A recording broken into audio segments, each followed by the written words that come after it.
All right, let's continue with activity 231 in the section called cross-site scripting.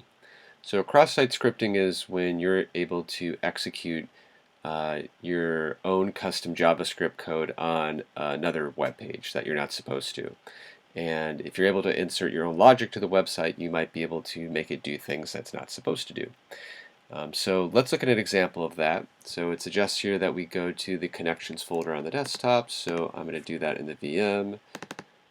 That can go away. And we're going to open up this thing called CTS. This is a link to a website called the Bank of Virgil website. It's a cybersecurity training site, as you can see. And we're going to log in with a username, admin, and password. This web server that I'm logging into is password, right? Yeah, password. Very secure. This is running on a Linux box, so just a different type of computer operating system than what we're used to. This virtual machine is a Windows machine, but this web server is actually a Linux one that we're connecting to. So there's a lot of different things that we could try in here to play with, but the first one we're going to start playing with is going to involve XSS reflected attacks. So let's go to site security, which is right here. And right now we are in the highest setting. I believe we're going to go to the low setting right now, yeah, because we want to find out what happens if we don't really have very high security. So I submitted that. Now we're going to go to the XSS reflected section. So that's right here. And what we're going to do is just type in our name there. So I'll type in Fehrenbacher, I hit submit, and it just says hello Mr. Fehrenbacher. So this is a pretty simple example of code running. It's some JavaScript in there. It takes whatever in the form, and whenever you submit it, it says hello, whatever your name is. Now what we're going to try to do is type in some JavaScript code inside of a script tag and see what happens. So let's see if I can actually copy and paste or I have to type this in. So I copied it. I'm going to go over to here and paste it. No, of course not. Oh well, I'll have to type it in. And in fact, no, it's working. So it starts with script. I think I spelled that right. And then I'm supposed to type in alert. This is an XSS exploit. It is spelled wrong. Yep. And then it doesn't actually matter what you type in here. This, whatever is between the apostrophes is going to be a message. So you can type whatever you want there. Close parenthesis, and then I need to close the script tag. So take a second to make sure you typed it in exactly right. I'm going to hit submit, and then, oh my goodness, you can see a message popped up. So what this shows you is that you were able to, or in this case I was able to, make the web browser run some JavaScript code by putting it into the form, which is not something you want to do. So I'm going to hit OK. At least that's not something you want to allow to happen.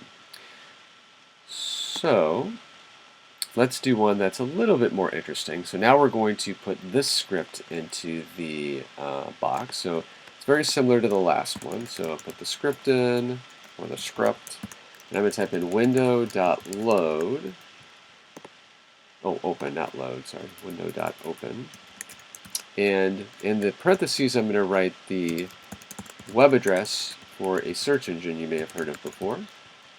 And then I'm going to remember to close off the script tag. Now if I hit submit this time, it actually redirects me to a completely different website, the Google website.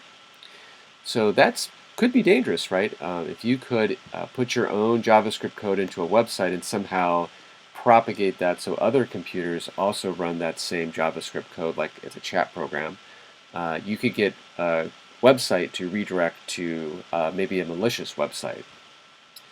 So that's bad. So let's disable this. So the easiest way to do that is to go back to site security, and we'll go back to the high setting. And then if we try to do the reflected attack again, I'll put in just a script that alerts, type in hacked, close the script, hit submit. And you can see this time it doesn't actually run it as a script. it embedded the script tag as the name.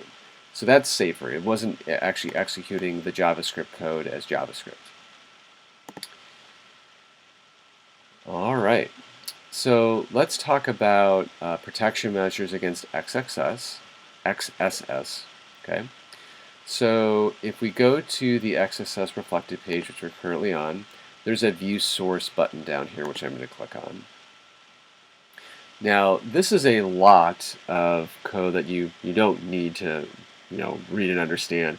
But what it's showing you is PHP code. So PHP is code that runs on the server, and it's trying to do a bunch of logic based on what the user typed in for their name. Specifically, what you're seeing here is a command called HTML special chars, and it's running its logic on whatever name the person has typed in. So this is a special function, and what it does is it converts text that could be interpreted as JavaScript code into something that's really text so that the browser doesn't execute it. We're going to compare this to the different site security settings. So if I change the high setting to medium, and then do the XSS reflected attack again, so script, alert, hello, and then close the script tag and hit submit. So you can see it still doesn't execute it, but if I look at the source this time, what it does is it replaces all the script tags with the empty string. So I don't know if you noticed what I did before. The last time that I did this on the high setting, you would literally see the script tag in the output, but it wasn't running it as if it was a script. This version of the code on the medium setting just gets rid of the script tags, so then there's no way for the web page to interpret this as JavaScript because there's not script tags. So what happens if I go back to site security and go to low?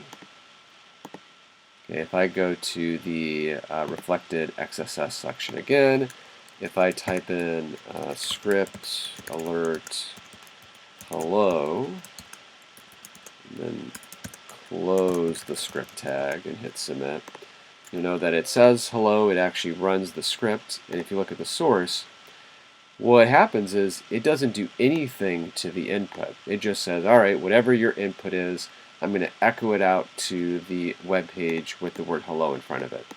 And so there's no security here. If someone types in a script tag, it's going to just execute it, and it could run code that you don't want it to run.